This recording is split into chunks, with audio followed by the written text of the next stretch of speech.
Hey guys, I'm an assassin man and I used to play on server 8 under the nickname Yeezy. Then I was renamed on Sex Troll. Now I'm on server 20 with the nickname Deus, and today I will share my build with you guys. For each situation like 1v1, group PvP or PvE, the stats, sets, etc. So let's start with the stats. Assassins are kinda known for the huge multi-strike damage, so focusing on MS is a must.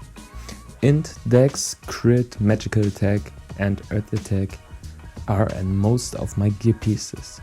But have in mind to have some CDR to reduce your coffin and some AP for the armor penetration, but not so much needed on Assassin. So for example, I have like in every gear piece like MS, Crit, Earth Attack, Magical Attack, and then I'm gonna use like at one piece Int and CDR, at the other piece like Dex, AP. That's just an example, you can do however you want. This is just how I'm gonna do. It could be also useful to add just the Ints stat, because it gives Magical Attack, AP and CDR. This is a thing I'm gonna try out in the future. So for PvE, for single bosses like in Deity's Test, I'm using S talent Death Area, A talent Funeral Bells, B talent Dissonance, C talent Heroic Sonata. For dungeons, Yakuza, or for things where multiple mobs are, I'm using S talent Nibelung Song, A talent Echo of Soul, B talent Dissonance, C talent Heroic Sonata. For the deep talents, make sure you max the right side until the choke talent. On the mid, I usually go until the magic attack boost. Left side, I take everything that will boost my damage. No need for the crystal talents. Now things are getting interesting, because of the PvP talents are really individual, and that's what makes the assassin the most unique class, because everyone has his own way of interpretation of the class, how to play it, the most effective way for him or herself. So let's start with the group PvP. I'm using S talent Nibelung Song for the multi-strike Earthquake, which let you poke a lot in hunter form, plus it gives you a small shield when you trigger a multi-strike in shadow form.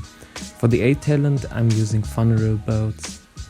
Here it comes for some people a bit weird talent, because Funeral Bells is like a single target talent, but in my eyes the assassin class is not compared to like a Puppeteer or like a Phantom Sound, which are known for huge AoE damage. So in my eyes the assassin is like a single target executor, so that's why I'm choosing the Funeral Bells. So the B talent, I'm using Dissonance, and the A talent, I'm using also Heroic Sonata. Well, I'm using Dissonance and Heroic Sonata almost for every kind of situation, because I'm not a fan of triple variation because it's RNG random, and Magic Melody is good for battle sim, but I'm also not a fan of it for 1v1s, but some people are feeling comfortable with it. So yeah, the deep talents. Make sure again on the right side, max until the choke talent. In the mid, I'm going until I max the healing pool, that when you use your EX Void, you restore a huge amount of HP, which is really useful to stay alive longer.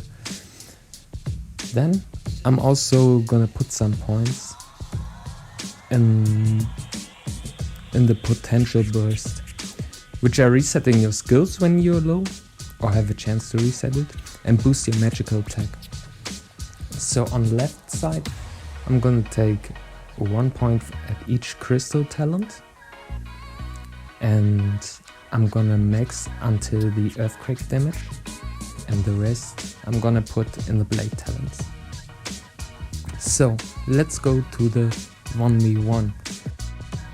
I use there for the S talent death area, the A talent, again funny real belts, for the B talent dissonance, and C talent heroic sonata.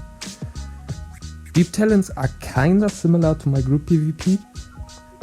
The only difference there is that I put some talent points from the blades and put them into the shadow reduce talent. When you do normal attacks, you have a chance to reduce your shadow CDR by 2 sets, which allows you kinda to spam the shadow form if you're using normal attacks.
Let's move on to the EX.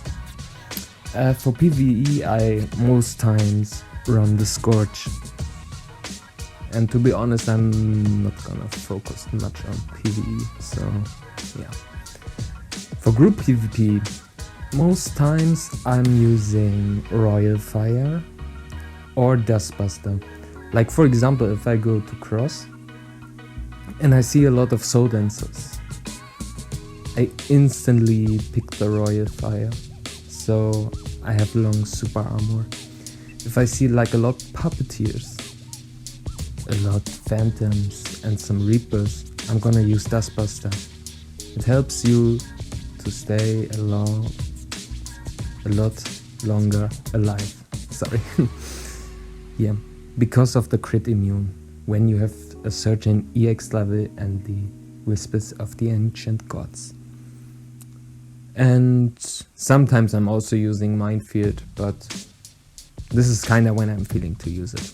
For the 1v1s, like I have kinda for each class a specific EX, like for against fighters, puppeteers and reapers, I'm gonna use Dustbuster because of the crit immune.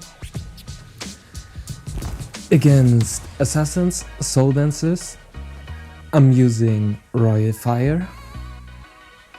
Against phantom sounds, I'm using Minefield. And against gunslingers, I'm also using Minefield.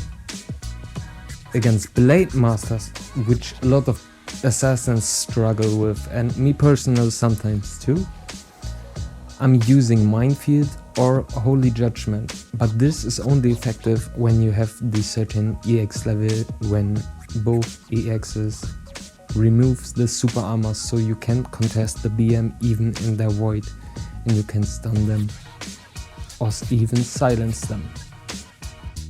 So let's go next to the core. I play with 9 fire, 5 wind and 2 water. Well, when you're in an early stage of a level cap, like for example 100, 110, 120, your substats are kinda low, and then most times I run a 9 wind gem to boost my multi-strike and my crit. But later on I'm gonna switch to fire, because then you have reached the cap, the stat cap of the level, then there's no need to push it even further. But magical attack never has a cap. You can push it until the end. There's no limit. Those are the allies I'm currently using. Later on, I will add Love Luminous. Also, I'm gonna upgrade my Love Johann and Atom. And then I'm also gonna upgrade my Chime again to tier 5, because his enhanced skill is absolutely broken in my eyes. For the Drax, Unbreakable Will and Whispers of the Ancient Gods are a must in my eyes.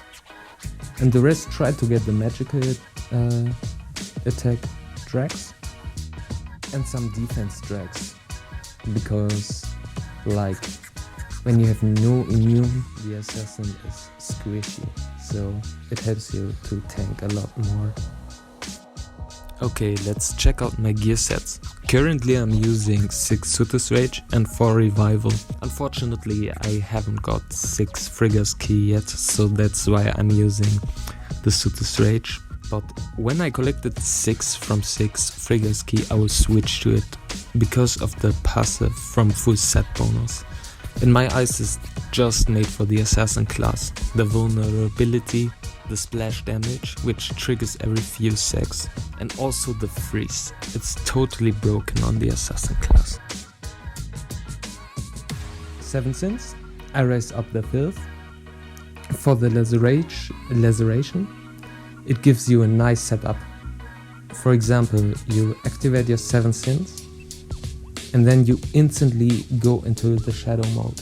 Because most people start to run, play I don't know if you know the game Temple Run, but in training arena it's always like this. People start to run using the stairs and playing their Temple Run. So they would just hurt themselves.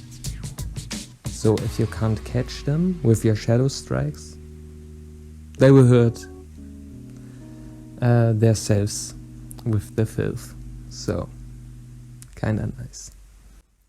So for my hairs, I have the loving assault for the heal, also the skill that increases the healing, then the skill for the stun and super armor remove, and the one that heals you when you're low. It gives you a huge healing boost. If you noticed in the training arena videos, when I'm in the coffin and get like a huge healing pop, that's from my hair, because I saw in the comments like if I'm using heal allies or wedding allies. No, it's all from the hair and from the EX Void. And this is how my pets are looking like, nothing special. Well, that's kinda it for it now. I hope you guys enjoyed it. I could give you like a view and my vision of the assassin, and could also kinda help you maybe to try out something new. And if you have questions or anything else, leave it down in the comments. And yeah, thank you guys for watching.